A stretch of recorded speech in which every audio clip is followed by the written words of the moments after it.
The blood-red sunset cast long shadows across Grace Evans' trembling hands as she read the letter that would seal her fate. Her father had gambled away their ranch to Cornelius Stanton, the ruthless mining baron who controlled half of Las Vegas, Nevada, and the only way to save her family from destitution was to become his bride. Nevada Territory, 1874. Grace stood at her bedroom window, watching the dust trail of her father's wagon disappear down the road. He had left without saying goodbye, too ashamed to face her after what he'd done. She pressed her palm against the glass, feeling the late afternoon heat seep through. At 22, she had always imagined marrying for love, not being traded away like cattle to settle a debt. Miss Grace, Martha, their housekeeper since Grace was a child, appeared in the doorway. Her weathered face was creased with concern. "There's someone here to see you." Grace turned, wiping away a stray tear. "Who is it, Martha? I'm not in the mood for visitors." "It's Lucas Thornton, miss." The name sent a jolt through Grace's body. Lucas Thornton. They had grown up together on neighboring ranches before his family moved further west after a devastating drought when they were 16. 6 years had passed since she'd last seen him. "Tell him I'll be right down," Grace said, hastily smoothing her skirt and pinching color into her cheeks. When she descended the stairs, she found Lucas standing in the parlor, hat in hand. The lanky boy she remembered had grown into a broad-shouldered man. His face was tanned from years in the sun, his dark blonde hair longer than was fashionable, and his eyes, those piercing blue eyes, were still the same. "Lucas," she said, unable to keep the surprise from her voice. "What brings you back to Las Vegas?" He turned at the sound of her voice, and for a moment, something flashed across his face, something that made Grace's heart skip a beat. "Grace," he said, his voice deeper than she remembered. "I heard about your father's debt to Stanton. I came as soon as I got word." Grace felt heat rise to her cheeks. News travels fast. "It always does," Lucas replied, taking a step toward her. "Is it true? Are you really going to marry him?" "I don't have a choice," Grace whispered. "Father lost everything in a card game, the ranch, the cattle, everything." Cornelius Stanton offered a solution. "If I marry him, he'll forgive the debt and let us keep the ranch." Lucas's jaw tightened. "Stanton is a cruel man, Grace. Everyone from here to Carson City knows it." "His last wife, I know the rumors," Grace cut him off, not wanting to hear about the mysterious circumstances surrounding the death of Stanton's previous wife. "But my father has given his word and we have nowhere else to go." "You could come with me," Lucas said, his voice urgent. "My ranch in Arizona is doing well. I could help you, help your family." Grace shook her head. "My father would never accept charity, you know that, and Stanton would find us. He has men everywhere." Lucas stepped closer, close enough that Grace could smell the leather of his vest and the faint scent of horses and open desert that clung to him. "Then I'll fight to keep you," he said, his voice low and determined. "I didn't come back just to watch you marry that monster." Grace's heart hammered in her chest. "Why did you come back, Lucas?" Before he could answer, the sound of horses outside drew their attention. Grace moved to the window and felt her blood run cold. 3 riders were approaching, and at their head was Cornelius Stanton himself, his black coat and top hat making him look like a shadow against the fading daylight. "He's here," she whispered. Lucas reached for her hand, squeezing it tightly. "This isn't over, Grace, I promise you that." The door opened without a knock, and Cornelius Stanton strode in as if he already owned the place, which, in a way, he did. At 55, he was more than twice Grace's age, with silver at his temples and cold, calculating eyes that assessed everything and everyone as if determining their monetary value. "Miss Evans," he said, removing his hat with a flourish. His gaze shifted to Lucas, narrowing slightly.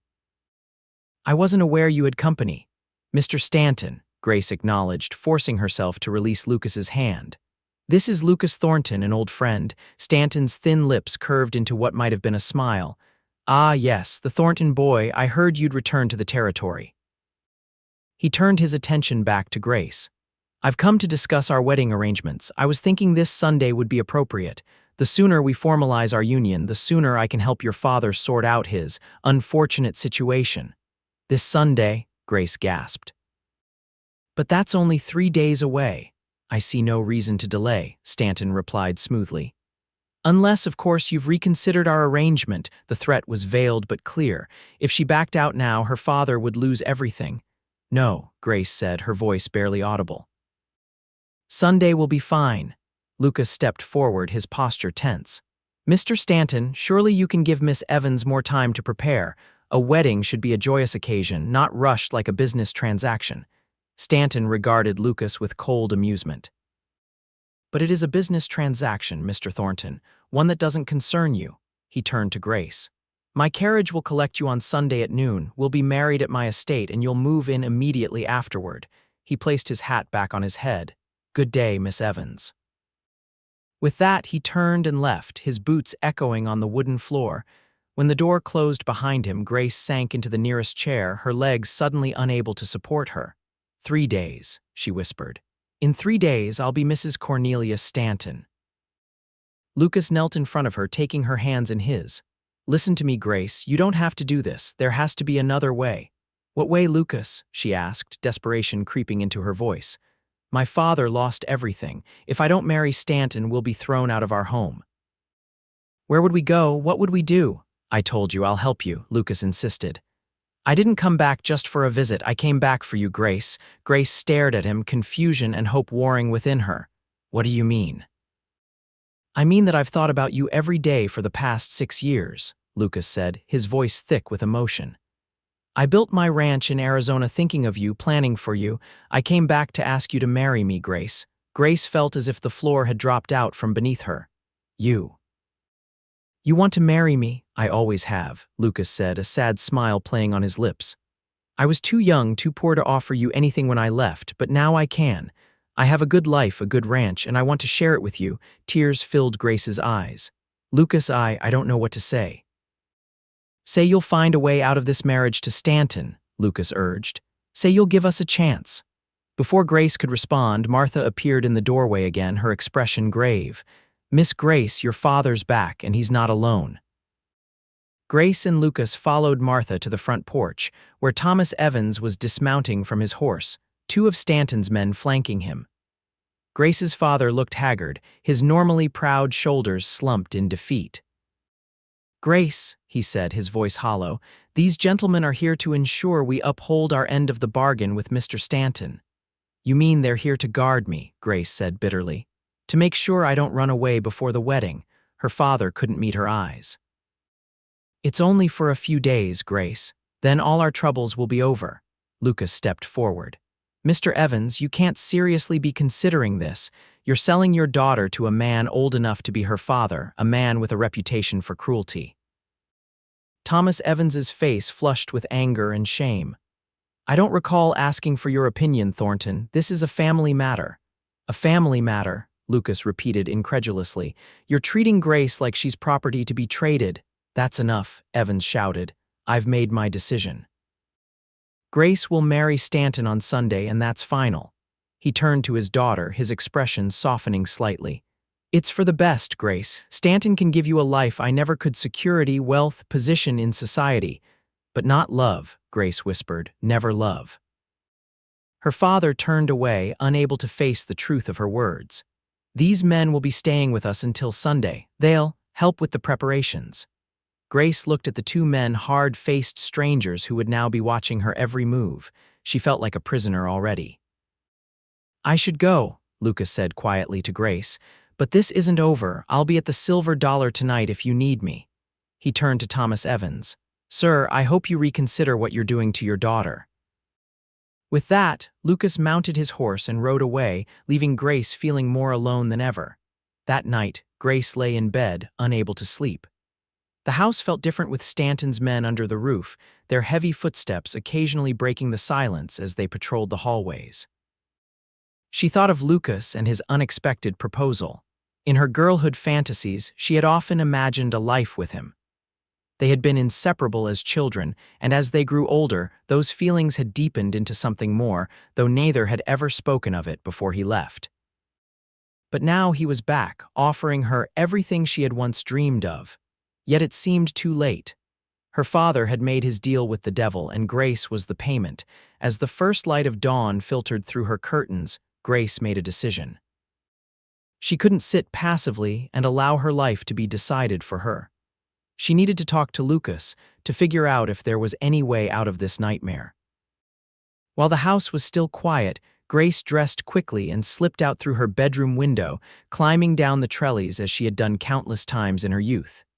She made her way to the stables, where she saddled her mare, Willow, and rode toward town. Las Vegas was just beginning to stir as Grace tied Willow to a hitching post outside the Silver Dollar Saloon. It wasn't the sort of establishment a respectable young woman would normally visit, especially at this hour, but Grace was past caring about propriety. The saloon was nearly empty, with only a few patrons passed out at tables after a night of drinking. The bartender looked up in surprise as Grace entered. "We don't usually see ladies in here, miss," he said, eyeing her curiously. "Especially not at this hour." "I'm looking for Lucas Thornton," Grace said, trying to keep her voice steady. "I was told he might be here." The bartender nodded toward the back. "Room 3 upstairs, but you might want to reconsider, miss. A lady like yourself—" "Thank you," Grace cut him off, already moving toward the stairs. She hesitated outside room 3, suddenly nervous. What if Lucas had changed his mind? What if his offer of help had been made in the heat of the moment? Taking a deep breath, she knocked. Lucas opened the door almost immediately, as if he'd been waiting for someone. His eyes widened at the sight of her. "Grace," he said, glancing down the hallway, "you shouldn't be here, it's not safe." "I needed to see you," she said, her voice trembling slightly. "Can I come in?" Lucas hesitated for only a moment before stepping aside. The room was small and sparsely furnished, with a narrow bed, a chair, and a washstand. Lucas had clearly been awake for some time. A map was spread out on the bed, and his saddlebags were packed. "Are you leaving?" Grace asked, feeling a stab of disappointment. "No," Lucas said quickly. "I'm planning. Sit down, please." Grace perched on the edge of the chair while Lucas rolled up the map. "I've been thinking about your situation all night," he said, running a hand through his disheveled hair. "And I believe there's a way out, but it won't be easy, and it will require you to trust me completely." Hope flared in Grace's chest. "What do you have in mind?" "We leave," Lucas said simply. "Tonight, I have friends in Arizona who would help us. Stanton has power here in Nevada, but his reach doesn't extend that far south." "And my father?" Grace asked, though she already knew the answer. Lucas's expression was sympathetic but firm. "He made his choice, Grace. He was willing to sacrifice your happiness for his financial security. Sometimes we have to save ourselves." Grace knew he was right, but the thought of abandoning her father, of leaving behind the only home she'd ever known, made her heart ache. "What about the men watching the house?" she asked. "They'll notice if I try to leave." "That's why we have to be careful," Lucas replied. "Pack only what you absolutely need. Meet me at the old Wilson Ranch at midnight. It's abandoned now, but it's far enough from town that we won't be seen, and it's on the road south." Grace nodded, her mind racing. "And if we're caught?" Lucas's expression darkened. "We won't be. I won't let Stanton have you, Grace. I promise you that." There was such fierce determination in his voice that Grace couldn't help but believe him. "There's something else you should know," Lucas said, his tone turning serious. "Stanton's last wife didn't just die mysteriously. There's evidence she was murdered." Grace felt a chill run down her spine. "What kind of evidence?" "The kind that would put Stanton behind bars if the right people saw it," Lucas replied. "I've been gathering information since I got back. That's part of why I returned. I heard rumors about Stanton's dealings, not just with your father but with others.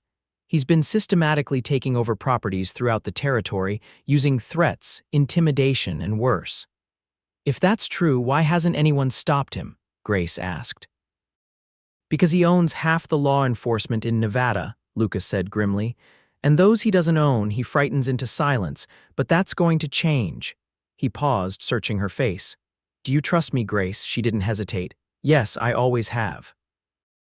Lucas smiled then, a genuine smile that transformed his face and reminded Grace of the boy she had known. "Then we'll get through this, together." As Grace turned to leave, Lucas caught her hand. "Be careful going home. If Stanton's men discover you're gone, they'll be looking for you." "I will," she promised. "I'll see you tonight." The ride back to the ranch seemed to take forever, Grace's mind filled with both hope and fear.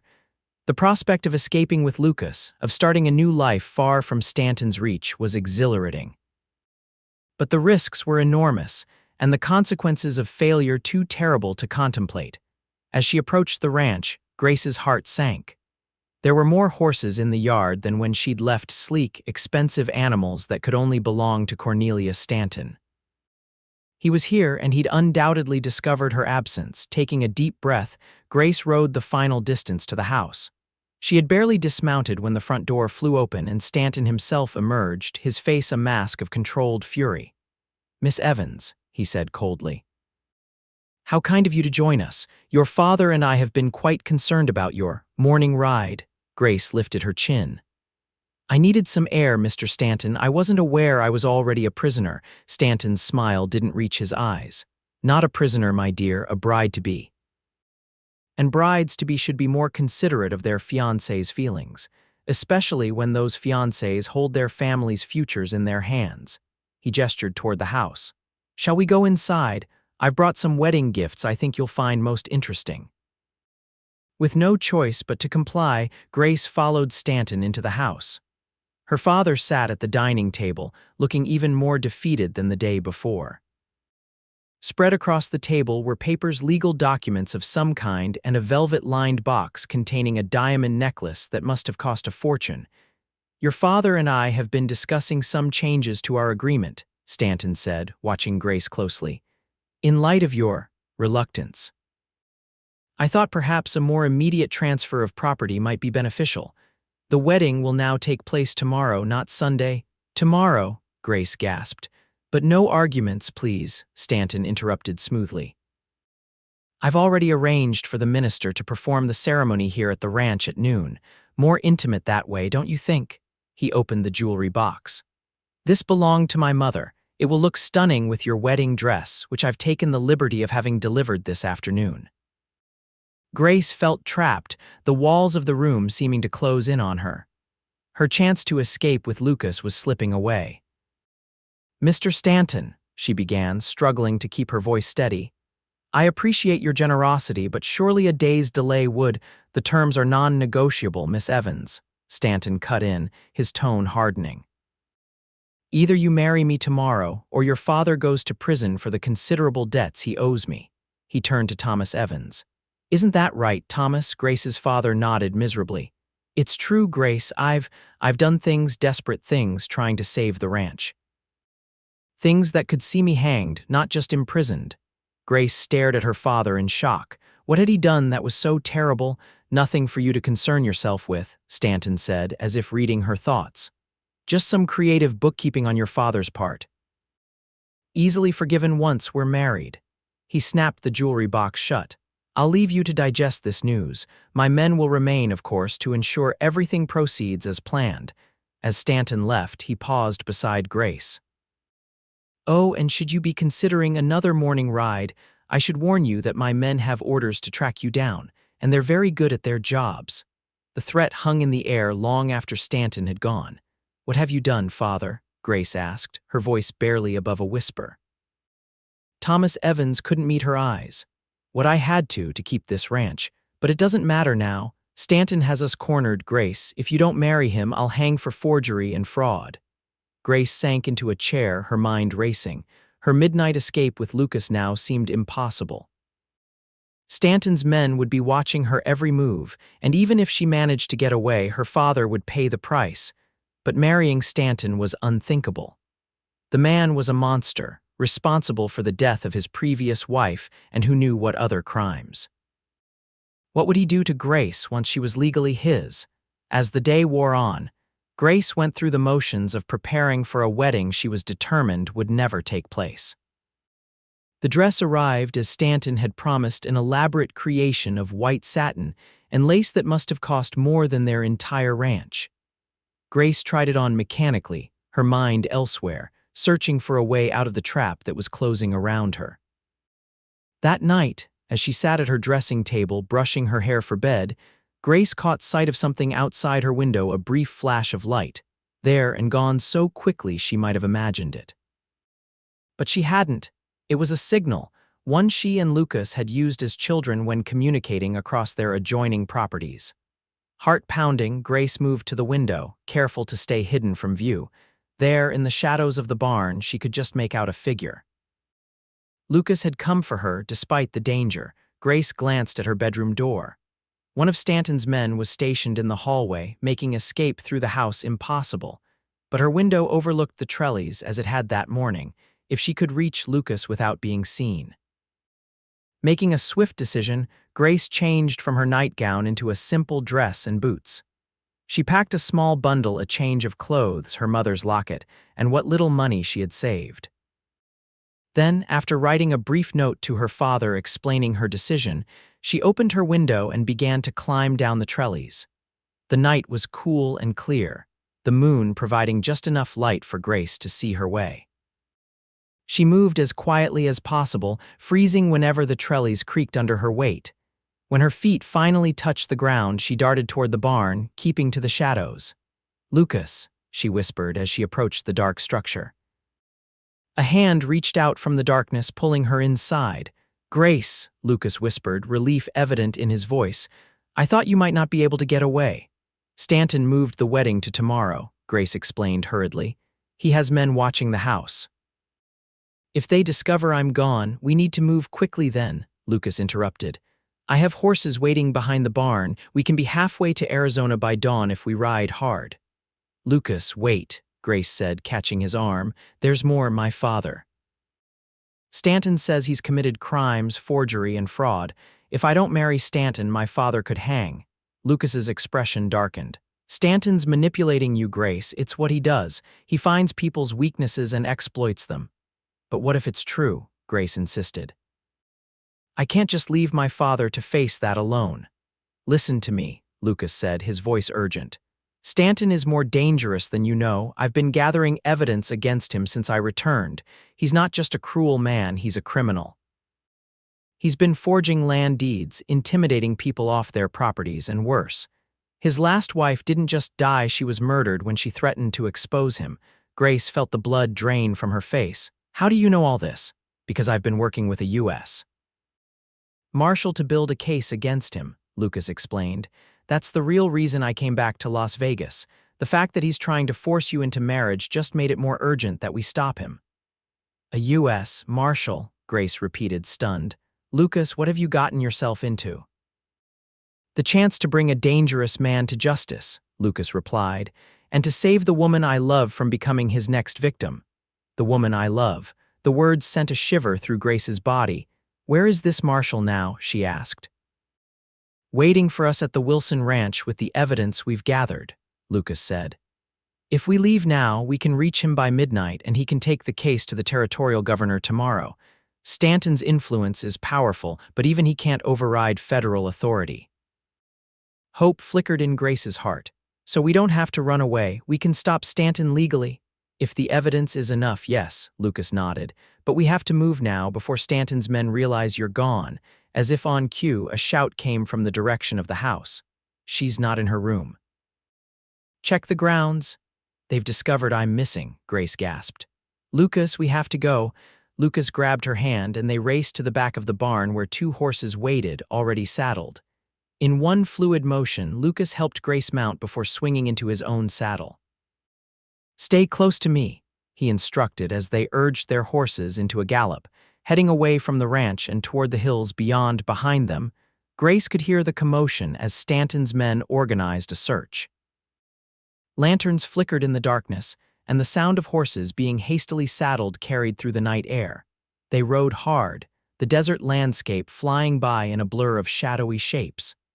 Grace's heart pounded in rhythm with her horse's hooves, fear and exhilaration coursing through her veins.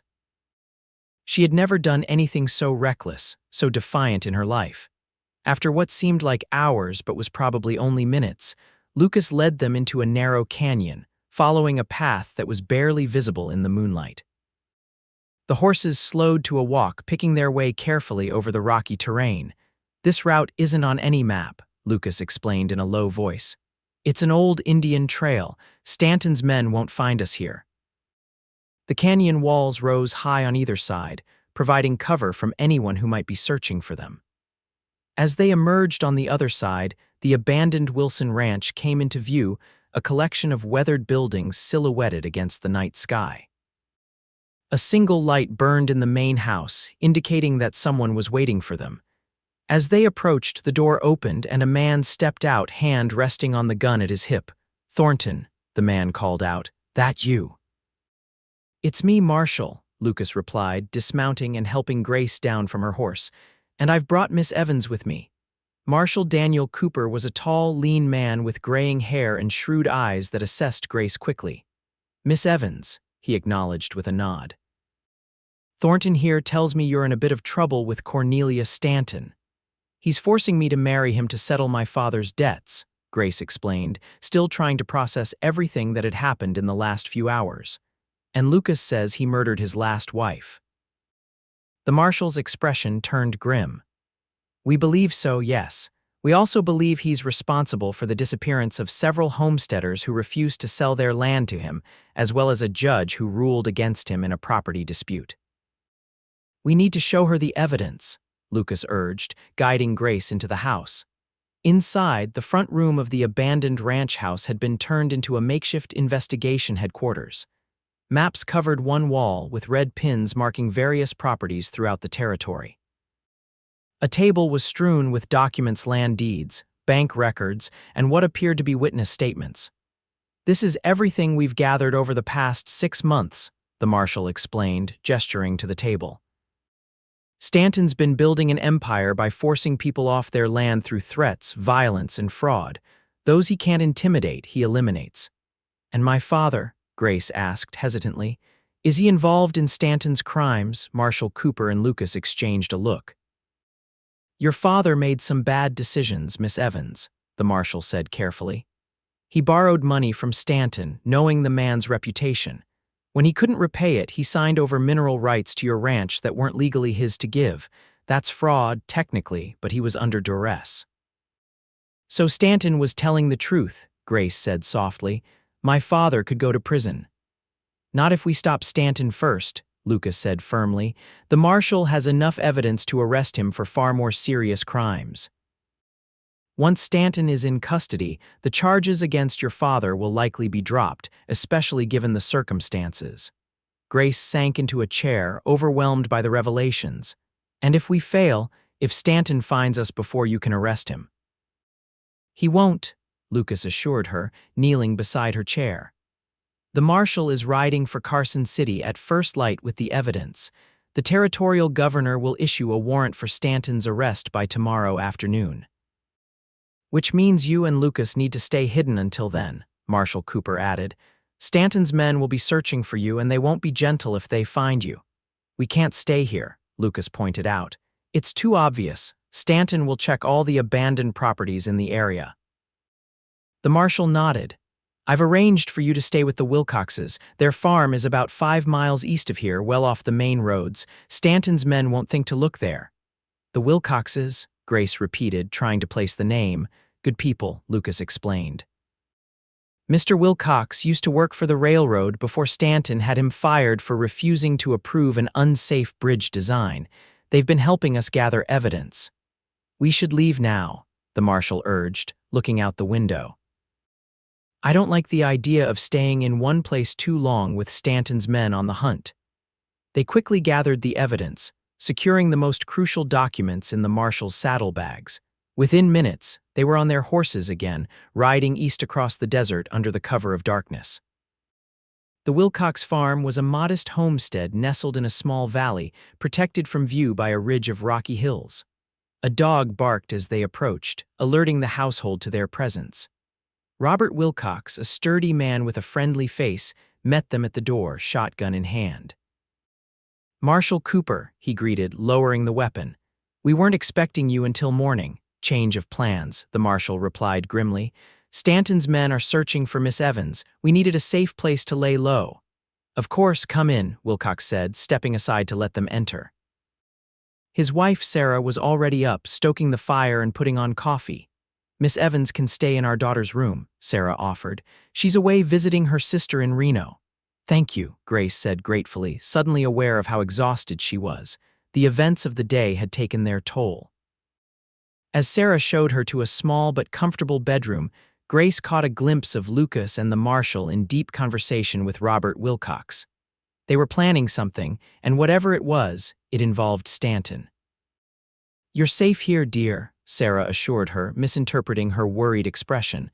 "Robert and I have no love for Cornelius Stanton. We're happy to help." "It's not just me I'm worried about," Grace admitted. "My father, he's still at the ranch." "What if Stanton takes his anger out on him when he discovers I'm gone?" Sarah's expression softened. "The marshal will send someone to check on him, I'm sure. Try to rest now. Tomorrow will be a long day." But despite her exhaustion, sleep eluded Grace. She lay awake, listening to the murmur of voices from the front room, wondering what the morning would bring. Would the marshal reach Carson City in time? Would the governor act against someone as powerful as Stanton? And what of her father? As dawn broke, Grace finally drifted into a restless sleep, only to be awakened by the sound of horses approaching. She sat up with a start, heart pounding. "Grace," Lucas's voice called from outside the door. "We need to move now." Grace dressed quickly and hurried to the front room where Lucas and Robert Wilcox were peering out the windows, rifles in hand. "What's happening?" she asked, fear evident in her voice. "Riders coming from the north," Robert explained grimly. "Too many to be friendly." "How did they find us?" Grace whispered. "Someone must have talked," Lucas replied, his expression hard. "The marshal left for Carson City 2 hours ago. If they've followed us here, they'll intercept him on the road," Grace finished, understanding the implications. Without the marshal and the evidence, there would be no arrest warrant for Stanton, no justice for his crimes. "We need to warn him," Lucas said, turning to Robert. "Is there another way to Carson City, a route Stanton's men might not know about?" Robert nodded slowly. "There's an old mining trail through the eastern hills. It's rough going, but it would put you ahead of anyone taking the main road." "Then that's our path," Lucas decided. "Grace, you'll stay here with the Wilcoxes. I'll find the marshal and make sure he reaches Carson City safely." "No," Grace said firmly. "I'm coming with you." "It's too dangerous," Lucas argued. "If Stanton's men catch us, they're after me, not you," Grace pointed out. "If I stay here, I'm putting the Wilcoxes in danger. And I'm tired of hiding, Lucas. Tired of letting Stanton control my life through fear." Lucas looked as though he wanted to argue further, but the determination in Grace's eyes stopped him. "All right," he conceded, "but we ride hard and fast, and you do exactly as I say." "Understood," Grace nodded, a sense of purpose filling her. For the first time since learning of her father's debt to Stanton, she felt in control of her own fate. They left through the back of the farm, taking a narrow path that wound through dense scrubland before climbing into the hills. The terrain was challenging, forcing them to move slower than Grace would have liked, but Lucas assured her they were making good time. "The marshal won't reach the main road to Carson City for another hour," he explained as they paused to rest the horses. "If we push hard, we can intercept him before Stanton's men do." Grace nodded, scanning the landscape. From their elevated position, they could see for miles in every direction. The desert stretched out like a vast, sun-baked ocean, shimmering with heat even in the early morning light. "There," Lucas said suddenly, pointing to a dust cloud in the distance. "Riders, moving fast. That has to be Stanton's men." Grace felt her heart sink. The riders were heading straight for the road to Carson City, moving faster than she and Lucas could hope to match over the rough terrain. "We'll never reach the marshal in time," she said, despair creeping into her voice. "We might not have to," Lucas replied, his eyes narrowing as he studied the landscape. "Look there, that's Devil's Pass. The road narrows between those two ridges. If we can get there first, we can set up a warning for the marshal." With renewed determination, they urged their horses forward, taking a more direct route that cut across the hillside rather than following the winding trail. It was risky. The slope was steep and littered with loose rocks, but it would save precious time. The sun beat down mercilessly as they rode, sweat soaking through their clothes. Grace's muscles ached from the constant tension of keeping her seat on the difficult terrain, but she refused to slow down or complain. Too much depended on their success. Finally, they reached Devil's Pass, a narrow gap between two towering rock formations where the road to Carson City was forced to funnel through a tight space barely wide enough for two wagons to pass side by side. Perfect ambush spot, Lucas muttered as they dismounted. No wonder Stanton's men are heading this way. What do we do? Grace asked, tying her horse to a scrubby bush. We need to warn the marshal before he rides into the pass, Lucas said, scanning the area, and we need to slow down Stanton's men. He removed a small mirror from his saddlebag. This is an old cavalry trick. We can use the sun to signal the marshal when he approaches, but first, let's see what we can do about those riders. Working quickly, Lucas gathered rocks and loose branches, constructing a crude barrier across one end of the pass. It wouldn't stop determined men for long, but it might slow them down enough to give the marshal a head start. They're getting closer, Grace warned, watching the dust cloud approaching from the south. And I think I see another rider coming from the north. That could be the marshal. Lucas handed her the mirror.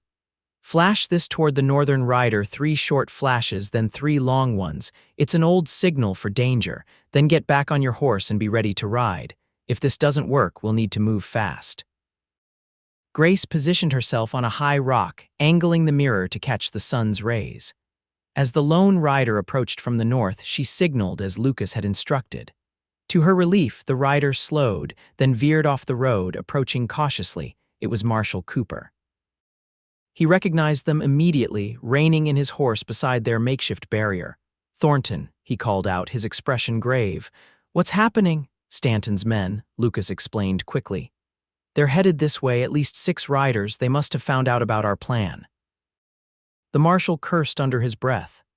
"I was afraid of this. One of my deputies disappeared last night. I suspect Stanton got to him." "The evidence?" Lucas asked urgently. "Safe," the marshal patted his saddlebag, "but we need to get it to Carson City if Stanton's men catch us here." "Then we don't let them catch us," Lucas said firmly. "Grace and I will lead them away while you continue to Carson City. Take the eastern trail through the hills. It's rougher but safer." "And if they catch you?" the marshal asked, glancing at Grace. "They won't," Lucas assured him, though Grace could hear the uncertainty beneath his confident tone. "We know this territory better than Stanton's hired guns." The marshal hesitated, clearly torn between his duty to deliver the evidence and his reluctance to leave them in danger. "Go," Grace urged him. "The sooner you reach Carson City, the sooner Stanton can be arrested. That's what matters most." With a curt nod, the marshal wheeled his horse around. "Good luck," he called over his shoulder as he galloped toward the eastern trail. No sooner had he disappeared from view than the sound of approaching horses grew louder. Stanton's men had reached the pass. "Time to go," Lucas said, helping Grace onto her horse. "We need to make sure they follow us, not the marshal." They rode out of their hiding place just as the first of Stanton's men reached the barrier. There were 7 of them, all armed, with Stanton himself at their head. "There she is," Stanton shouted, pointing at Grace. "Take her alive." Lucas fired a shot into the air, drawing their attention fully. "If you want her, Stanton, you'll have to catch us first." With that, they galloped away, heading west away from the marshal's path. As expected, Stanton and his men pursued, leaving the road to Carson City clear. The chase was on. Grace and Lucas pushed their horses to the limit, racing across the open desert toward a maze of canyons in the distance. Behind them, Stanton's men spread out, trying to cut off possible escape routes. "We just need to keep them busy for a few hours," Lucas called to Grace as they rode. "Give the marshal time to reach Carson City." But keeping ahead of 7 fresh horses was proving difficult.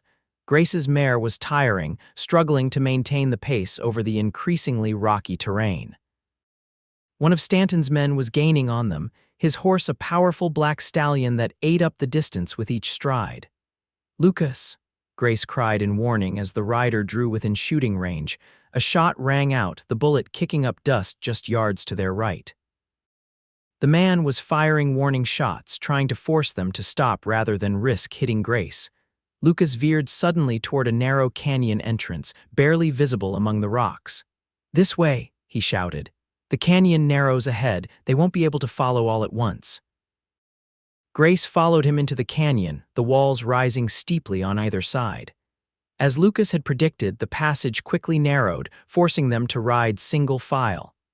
Behind them, Stanton's men were forced to do the same, limiting their advantage of numbers. The canyon twisted and turned, branching into smaller passages that formed a natural labyrinth. Lucas navigated confidently, choosing paths that gradually led them higher into the hills. Grace realized he must have explored these canyons extensively during his investigations of Stanton. "Where are we going?" she called ahead to him as they paused to let their horses catch their breath in a small, hidden alcove. "There's an old mine near the top of this ridge," Lucas explained, keeping his voice low. "We can hide there if needed, but first I want to try to lose them in the maze." "Listen." Grace strained her ears and heard the distant sounds of confusion men calling to each other, horses whinnying as they were forced to backtrack from dead ends. "They've separated," Lucas said with grim satisfaction. "That's what I was hoping for. Divided, they're less dangerous." "And Stanton?" Grace asked. "He'll stay with the main group. He's not the type to get his hands dirty if he can avoid it." Lucas peered around the edge of their hiding place. "I think we can make it to the mine now. Ready?" Grace nodded, though her whole body ached with exhaustion. They'd been riding for hours, the sun now high overhead, beating down mercilessly on the rocky landscape. They set off again, climbing higher through the winding passages. The sound of pursuit grew fainter as they put more distance between themselves and Stanton's scattered men. Finally, they reached the abandoned mine, a dark opening in the rocky face of the hill, partially concealed by scrubby growth. Lucas helped Grace dismount, then led the horses inside where they would be hidden from view. "We should be safe here for a while," he said, removing his canteen from his saddle and offering it to Grace. "Drink. You need it more than I do." Grace accepted gratefully, taking small sips of the tepid water. "How long do we need to stay hidden?" "Until sundown at least," Lucas replied, moving to the mine entrance to scan the canyon below. By then, the marshal should have reached Carson City. Once the governor issues the warrant, federal marshals will be dispatched to arrest Stanton. "And if they don't find him because he's out here looking for us?" Grace asked, the thought having just occurred to her. Lucas smiled grimly. "Then he's still away from his power base, separated from most of his men and vulnerable. Either way, his days of terrorizing this territory are numbered." Grace leaned against the cool rock wall of the mine, suddenly overwhelmed by exhaustion. The events of the past day and night seemed surreal. Her escape from the ranch, the revelation about Stanton's crimes, the desperate race to warn the marshal, and now this chase across the desert. "Rest," Lucas said softly, noticing her drooping eyes. "I'll keep watch." Despite her intention to stay awake, Grace soon drifted into a light sleep, the rhythmic breathing of the horses and Lucas's steady presence providing a sense of security she hadn't felt in days. She awoke to Lucas gently shaking her shoulder. The quality of light had changed. The sun was lower in the sky, casting long shadows across the landscape. "Someone's coming," Lucas whispered, gesturing for her to stay quiet. "Just one rider moving slowly. Could be one of Stanton's men who got separated from the others." Grace held her breath as Lucas moved silently to the mine entrance, his gun drawn. From her position, she could see a lone horseman picking his way carefully up the canyon, scanning the surroundings as if searching for something. "It's Stanton," Lucas breathed, his body tensing. "He must have figured out where we were headed." Grace's heart hammered in her chest. Stanton was alone, apparently having outdistanced or deliberately separated from his men. That made him vulnerable, but no less dangerous. "What do we do?" She whispered. "Stay here," Lucas instructed, checking his gun. "I'm going to try to circle behind him, take him by surprise." "Lucas, no," Grace protested, grabbing his arm. "He's dangerous. Wait for the marshals to find him." "If he finds us first, we may not have that luxury," Lucas replied grimly. "I won't let him take you, Grace. Not now, not ever." Before she could argue further, Lucas slipped out of the mine, staying low and using the rocky terrain for cover as he moved away from their hiding place. Grace watched anxiously as Stanton continued his approach, his face set in a mask of cold determination. He was close enough now that she could see the sweat staining his expensive shirt, the dust covering his once immaculate boots. The pursuit had taken its toll on him as well. Stanton dismounted about 50 yards from the mine, tethering his horse to a scrubby bush. He drew his gun, advancing on foot, his movements cautious but purposeful. He knew they were close. Grace held her breath as Stanton approached their hiding place. Where was Lucas? She couldn't see him anywhere among the rocks and scrub brush that dotted the hillside. Stanton was less than 20 yards from the mine entrance now, his gun held ready. If he looked in the right direction, he would see the horses and then her. Suddenly, the crack of a breaking branch caught Stanton's attention. He whirled toward the sound, away from the mine. It was Lucas, deliberately revealing his position to draw Stanton away from Grace. "Thornton," Stanton called out, a cold smile spreading across his face. "I know you're there. Show yourself, and perhaps I'll be merciful to Miss Evans when I find her." Lucas stepped into view, his own gun pointed steadily at Stanton. "It's over, Stanton. The marshal reached Carson City hours ago. The governor has the evidence of your crimes. There's nowhere left for you to run." Stanton's laugh was hollow. "Evidence? What evidence? The word of a few disgruntled farmers against one of the most respected businessmen in the territory. You overestimate your position, boy." "The evidence includes your personal ledgers," Lucas replied calmly. "The ones your last wife found before her unfortunate accident. The ones that detail every bribe, every threat, every murder you've arranged over the past 5 years." For the first time, uncertainty flickered across Stanton's face. "You're bluffing. Those ledgers were destroyed." "Your wife made copies before you killed her," Lucas said. "She gave them to her sister for safekeeping in case anything happened to her. The marshal has those copies now, along with sworn statements from your former associates who have decided to save themselves by testifying against you." Stanton's composure cracked, rage contorting his features. "You meddling fool, do you have any idea what you've done? I built something in this God-forsaken desert. I brought civilization, progress. You brought terror and corruption," Lucas countered. "And now you'll face justice for it." With a roar of fury, Stanton raised his gun and fired. Lucas dove to the side, the bullet missing him by inches. He rolled behind a boulder as Stanton fired again, the shot splintering rock where Lucas's head had been moments before. Grace watched in horror as the two men exchanged gunfire, ducking and weaving among the rocks. Lucas was younger and faster, but Stanton was a surprisingly good shot, keeping Lucas pinned down. Making a split-second decision, Grace grabbed the rifle from Lucas's saddlebag and crept to the mine entrance. If she could create a distraction, give Lucas a chance to get a clear shot. Taking a deep breath, Grace fired into the air. Stanton spun toward the sound, momentarily forgetting about Lucas exactly as she'd hoped. It was the opening Lucas needed. He emerged from cover, his gun trained on Stanton. "Drop your weapon," he commanded. "It's finished, Stanton." For a moment, time seemed to stand still. Stanton stood frozen, his gun half raised, hatred burning in his eyes as he looked from Lucas to Grace and back again. Then, with a cry of rage, he swung his gun toward Grace. Lucas fired first. Stanton staggered backward, his own shot going wild as he clutched his chest. He looked down at the spreading crimson stain with an expression of disbelief. Before crumpling to the ground, Grace rushed to Lucas's side as he approached Stanton's fallen form cautiously. The mining baron was still breathing, but shallow and uneven. "You've ruined everything," Stanton gasped, blood bubbling at his lips. "Everything I built. You built it on the suffering of others," Lucas said quietly. "It couldn't last." Stanton's eyes found Grace, hatred still burning in them even as the light began to fade. "You could have had everything?" "I already have everything I need," Grace replied, her hand finding Lucas's. With a final, rattling breath, Cornelius Stanton, the man who had terrorized the territory for years, who had nearly forced Grace into a marriage she despised, closed his eyes for the last time. Lucas pulled Grace close, shielding her from the sight. "It's over," he murmured into her hair. "It's finally over." They stayed that way for a long moment, holding each other as the weight of everything they'd been through settled around them.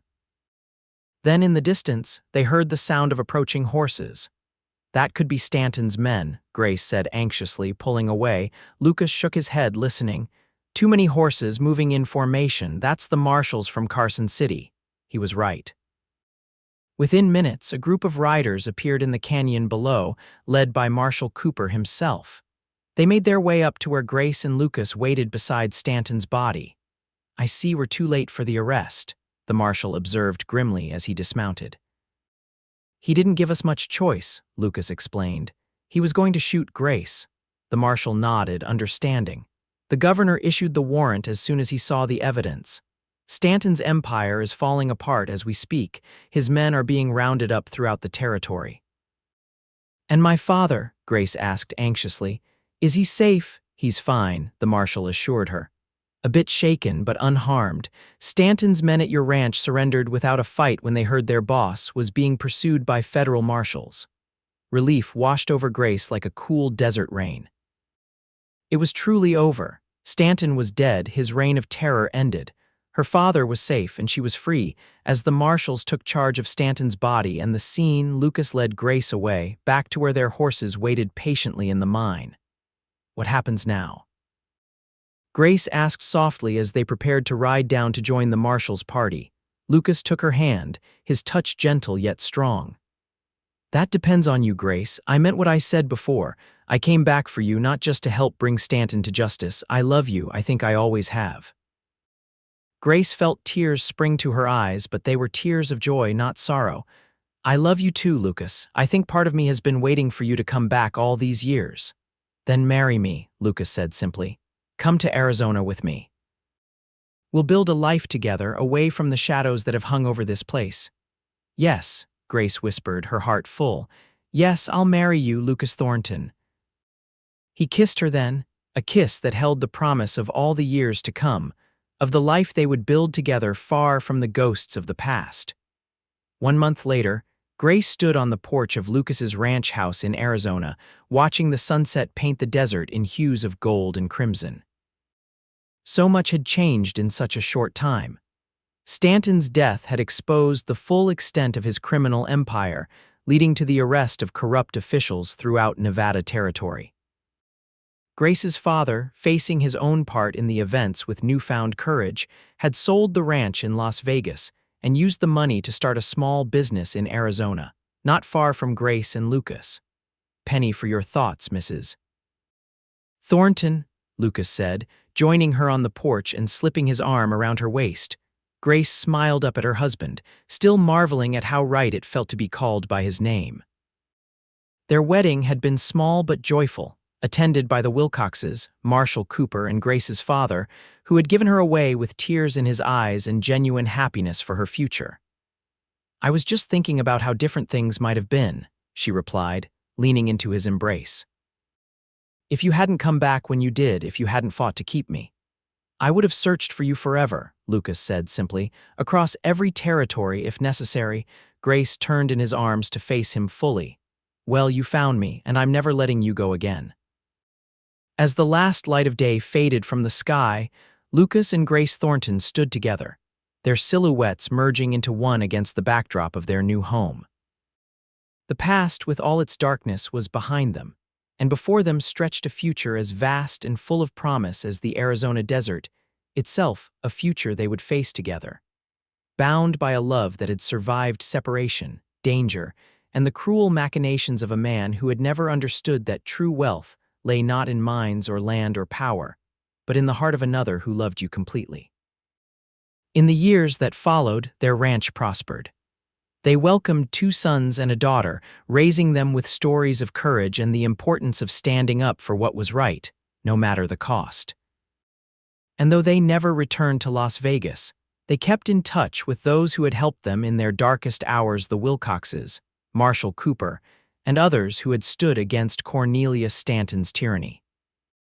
Las Vegas itself grew and changed, eventually becoming a different kind of boomtown than Stanton had envisioned. But in the Thornton home, on quiet evenings when the desert wind whispered around the eaves, Lucas and Grace sometimes spoke of those desperate days when their love had been tested by fire and emerged stronger for the trial.